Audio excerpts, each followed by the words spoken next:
કે ભાગવતની કથા શંકર ભગવાન કરે તો અનેક જીવોનું કલ્યાણ થશે. શંકર ભગવાનને જગતમાં આવવાની ઈચ્છા થતી નથી. જગતનું રક્ષણ કરવા માટે વિષ્ણુ ભગવાન અવતાર ધારણ કરે છે. જગતને જરૂર પડે છે ત્યારે વિષ્ણુ ભગવાન ડુક્કર પણ થાય છે, મત્સ્ય થાય છે, કાજબો થાય છે. ભગવાનના વિષ્ણુના અવતાર અનેક થાય છે. શિવજી મહારાજ જગતથી અલગ રહે છે. સંસારમાં કોણ જાવે? સંસારમાં જે જાય એના મનમાં માયા આવે. સંસાર માયામય છે. શંકર ભગવાન મારા ત્યાં પુત્ર રૂપે પ્રગટ થાય, આ કથા કરે તો અનેક જીવોનું કલ્યાણ થશે. વ્યાસ મહર્ષિ પંચાક્ષર શિવ મંત્રનો જપ કરતા હતા. વ્યાસ મહર્ષિના પત્નીનું નામ છે અરણી દેવી. કોઈ ગ્રંથમાં એનું નામ આવે છે વાટિકા દેવી. વૃદ્ધાવસ્થામાં એવી ઈચ્છા થઈ, ભગવાન શંકર મારા પુત્ર થાય. ભાગવત એ મારું અલૌકિક ધન છે, કોને આપવું? વ્યાસાશ્રમમાં ઘણા મોટા મોટા ઋષિઓ શિષ્ય થઈને રહેતા હતા. કેટલાક તો માગે છે કે ભાગવત મને આપો. વ્યાસજીને આપવાની ઈચ્છા થતી નથી. કોઈ માગે તો ઋગ્વેદ આપે, કોઈને યજુર્વેદ આપે, કોઈને મહાભારત આપે, પદ્મ પુરાણ આપે. ભાગવત મારું સર્વસ્વ છે, આજ મારું ધન છે. કોઈને આપતા નથી. ભગવાન શંકર મારા ત્યાં પુત્ર રૂપે પ્રગટ થાય. શિવજી મહારાજ આની કથા કરે. શિવ મારા પુત્ર કેવી રીતે થાય? એમને જગતમાં આવવાની ઈચ્છા જ થતી નથી. એ જગતથી અલગ રહે છે. ગામના બહાર સ્મશાનમાં વિરાજે છે. સંસારમાં કોણ જાવે? શિવ પુત્ર રૂપે મારા ત્યાં પ્રગટ થાય. વ્યાસજી પત્ની સાથે પંચાક્ષર શિવ મંત્રનો જપ કરે છે. શિવ મારા પુત્ર થાય. જવાનીમાં કોઈ દિવસ પુત્રેષણા થઈ નથી. વૃદ્ધાવસ્થામાં ભાગવતની રચના કર્યા પછી ભાગવતની કથા કરવા માટે શંકર ભગવાન મારા ત્યાં પુત્ર રૂપે આવે, એવી ભાવના થઈ. શિવજી મહારાજ પોપટને મારવા દોડે છે. પોપટ ત્યાંથી જે ઉડ્યો તે વ્યાસાશ્રમમાં આવ્યો. અરણી દેવી પંચાક્ષર શિવ મંત્રનો જપ કરતા હતા. પોપટ દોડતો ગયો છે, અરણી દેવીના ગોદમાં ગયો. શિવજી પાછળથી આવ્યા છે. વ્યાસજીને આનંદ થયો. શિવ મંત્રનો હું જપ કરતો હતો, મારા ઘેર શિવ પધાર્યા છે. સુંદર આસન આપ્યું છે, પૂજા કરી છે. શિવજીને કહ્યું, કેમ દોડતા આવ્યા છો? કે મારા ઘેર ચોરી થઈ, મારા ઘરમાં ચોરી કરનાર ચોર તમારા આશ્રમમાં સંતાયો છે. વ્યાસજીએ વંદન કરીને કહ્યું કે મહારાજ, તમારા ઘેર ચોર આવે ને તો એને નિર્જળ એકાદશી જ કરવી પડે. કોઈ વસ્તુનો સંગ્રહ કરતા કેવલ જ્ઞાન ગંગા મસ્તકમાં છે. આપણા ઘેર ચોરી કેવી રીતે થાય? વેદોમાં વર્ણન આવે છે કે શિવજી સર્વના પતિ છે, ચોરના પતિ પણ શિવ છે. તસ્કરાણામ પતયે નમઃ, પુંજિષ્ટેભ્યો નમઃ, નિષાદેભ્યો નમઃ. શિવ વિશ્વનાથ છે. જગતના માલિક શિવ છે, ચોરના માલિક પણ આપ છો. તમારા ઘેર કેવી રીતે ચોરી થઈ? શિવજીએ કહ્યું કે પાર્વતીજીની ઈચ્છા હતી તે મેં અમર કથા એમને સંભળાવી અને ત્યાં પોપટ રહી ગયો હતો. પોપટે સાંભળી કે મારે જે અમર કથાનું ફળ શું? કે જે અમર કથા સાંભળે તે કોઈ દિવસ મરે નહીં, અમર થાય. વ્યાસજીએ કહ્યું, તમે પોપટના પાછળ કેમ પડ્યા છો? કે એને મારવા માટે આવ્યો કે મારા તમારા મુખેથી જેણે કથા સાંભળી હવે અમર થઈ ગયો, એને તમે પણ મારી શકો નહીં. તમારા મુખેથી એને કથા સાંભળી, એને કોઈ મારી શકે નહીં. આપે પાર્વતી માતાને એકાંતમાં જે અમર કથા સંભળાવી એ જ કથા મેં ભાગવતમાં મેં વર્ણન કરી. એ જ અમર કથાનો પ્રચાર કરવા માટે, વિસ્તાર કરવા માટે આપ કૃપા કરો. અનેક જીવોનું કલ્યાણ થશે. આપ મારા ત્યાં પુત્ર રૂપે પધારો. શિવજીએ કહ્યું, સંસારમાં કોણ જાવે? સંસારમાં જાય એને માયા વળગે. સંસાર જ માયામય છે. વ્યાસજીએ કહ્યું, મહારાજ આપને માયા શું કરવાની હતી? આપના માથે ગંગાજી છે, જ્ઞાન ગંગાજીના માથે છે. આપને માયા શું કરી શકે? આપને સમાધિમાં જે આનંદ મળ્યો છે એ આનંદ જગતને આપવો જોઈએ. એકલો ખાય તો એકલ પેટો કહેવાય. તમને જે આનંદ મળ્યો છે તે જગતને આપજો. તમારું શું ઓછું થવાનું છે? માયા તમને શું કરી શકે? શિવજીએ જોયું, અરણી દેવીના ગોદમાં એ જ પોપટ છે જેને મારી કથા સાંભળી. વ્યાસજીએ બહુ આગ્રહ કર્યો. શિવજીએ કેવલ નજર કરી છે. શિવજીની નજર પડી વ્યાસ પત્ની અરણી દેવીના પેટમાં ગર્ભ રહે.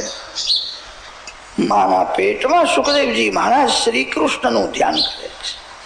તમે જેનું સતત ધ્યાન સ્મરણ કરો છો તમે એના જેવા થાઓ છો. સતત શ્રી કૃષ્ણનું ધ્યાન કરવાથી સુખદેવજી મહારાજનું શ્રીઅંગ શ્રી કૃષ્ણના જેવું શ્યામ થઈ ગયું. શ્યામમ સદા પીચ્ય વયોંગ લક્ષ્મ્યા. શ્રી કૃષ્ણ શ્યામ સુંદર છે. સુખદેવજી મહારાજ માના પેટમાં સતત શ્રી કૃષ્ણનું ધ્યાન કરતા હતા અને તેથી સુખદેવજી મહારાજનું શ્રીઅંગ પણ શ્યામ બની ગયું છે. બહુ દિવસ માના પેટમાં રહ્યા છે. વ્યાસજીએ કહ્યું કે બેટા હવે બહાર આવો, તારી માને ત્રાસ થાય છે, જલ્દી બહાર આવો. માના પેટમાં વિરાજેલા સુખદેવજીએ કહ્યું છે ગર્ભમાં મને શ્રી કૃષ્ણના દર્શન થાય છે, હું અતિ આનંદમાં છું, મારે બહાર આવવું નથી. બહાર આવ્યા પછી કદાચ માયા વળગે તો. વ્યાસજી સમજાવે છે બેટા હું તને આશીર્વાદ આપું છું, તને માયા નહીં વળગે. સુખદેવજી માના પેટમાં હતા. સુખદેવજીએ જવાબ આપ્યો મને એવું લાગે છે તમે માયામાં ફસાયેલા છો, તેથી બહુ હેતથી મને બેટા બેટા કહીને બોલાવો છો. હું માના પેટમાં છું ત્યારે તમને બેટા કહેવાનો શું અધિકાર છે? બહાર આવ્યા પછી બેટા કહે તમે માયામાં ફસાયેલા છો.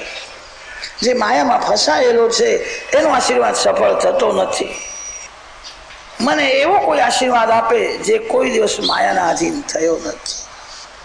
શ્રી કૃષ્ણનું નામ છે માધવરાય. 4 દિશામાં 4 માધવરાયના સ્વરૂપો છે.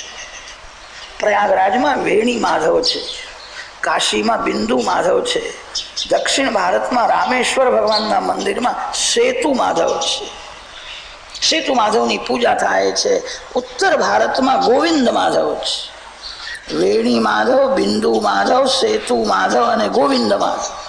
4 દિશામાં 4 માધવરાયના સ્વરૂપ છે. મા શબ્દનો અર્થ છે માયા અને ધવ શબ્દનો અર્થ છે ધણી. પરમાત્મા માયાના માલિક છે. ભગવાન કોઈ દિવસ માયાના આધીન થતા નથી, તેથી ભગવાનનું નામ છે માધવરાય. ધવ શબ્દનો અર્થ છે પતિ, મા શબ્દનો અર્થ છે માયા. જીવ માયાનો દાસ છે, ભગવાન માયાના પતિ છે. જીવ માયાના આધીન થઈને કર્મ કરે છે. ભગવાન માયાના પતિ છે, ભગવાનની ઈચ્છા અનુસાર માયા કામ કરે છે. ભગવાન કોઈ દિવસ માયાના આધીન થતા નથી, તેથી એમને માધવ કે છે. વ્યાસ મહર્ષિએ ભગવાન શ્રી કૃષ્ણની પ્રાર્થના કરી છે. શ્રી કૃષ્ણ ભગવાન વ્યાસાશ્રમમાં આવ્યા છે. ગર્ભમાં વિરાજેલા સુખદેવજીને કહ્યું છે તને માયાનો સ્પર્શ નહીં થાય, બહાર આવ. સુખદેવજી મહારાજ જન્મથી મુક્ત હતા. સુખદેવજીને કોઈ દિવસ માયાનો સ્પર્શ થયો જ નથી. ઉપનિષદોમાં 2 ઋષિઓના એવા નામ આવે છે, શુકો મુક્ત, વામદેવો મુક્ત. વામદેવ ઋષિની સ્કંદ પુરાણમાં કથા બહુ આવે છે. વામદેવ ઋષિ એવા હતા, જન્મથી મુક્ત હતા. જ્ઞાન, વૈરાગ્ય અને ભક્તિ ત્રણેય સુખદેવજીમાં વામદેવમાં પરિપૂર્ણ છે. એમને માયાનો સ્પર્શ થયો જ નથી, જન્મથી જ મુક્ત છે. સુખદેવજીના પ્રાગટ્યની કથા અનેક પુરાણોમાં આવે છે. 16 વર્ષની અવસ્થામાં સર્વનો ત્યાગ કર્યો છે. મારા અંદર જે નારાયણ છે એ જ નારાયણ સર્વમાં છે. જ્ઞાની પુરુષ સર્વમાં આત્માને જુએ છે અને આત્મ સ્વરૂપમાં સર્વને જુએ છે.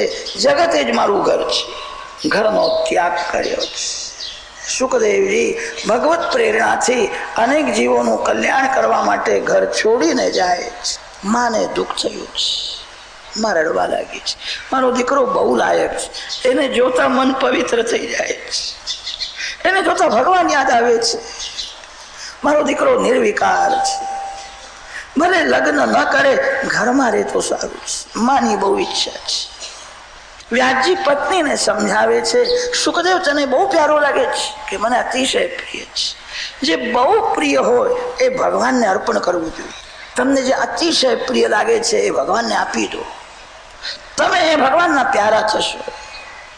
માનવનો સ્વભાવ એવો છે, એને જે બહુ ગમતું હોય ને તે પોતાના માટે રાખે છે, અને જે ગમતું ન હોય મંદિરમાં જઈને કૃષ્ણ અર્પણ કરી આવે.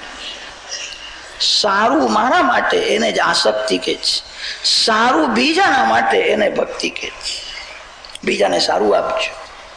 કેટલીક માતા બહુ ચતુર હોય છે, સારામાં સારું કાપડ હોય પોતાના માટે જુદું રાખે, અને જે સાધારણ હોય ઘરમાં કોઈને ગમતું ન હોય તે ગોર માણસને બોલાવીને કૃષ્ણ લઈ જાવ. એ ભક્તિ છે, એ આસક્તિ છે. બીજાને સારું આપજો. જે તમને બહુ ગમે છે એ ભગવાનને આપશો તો તમે ભગવાનને ગમશો.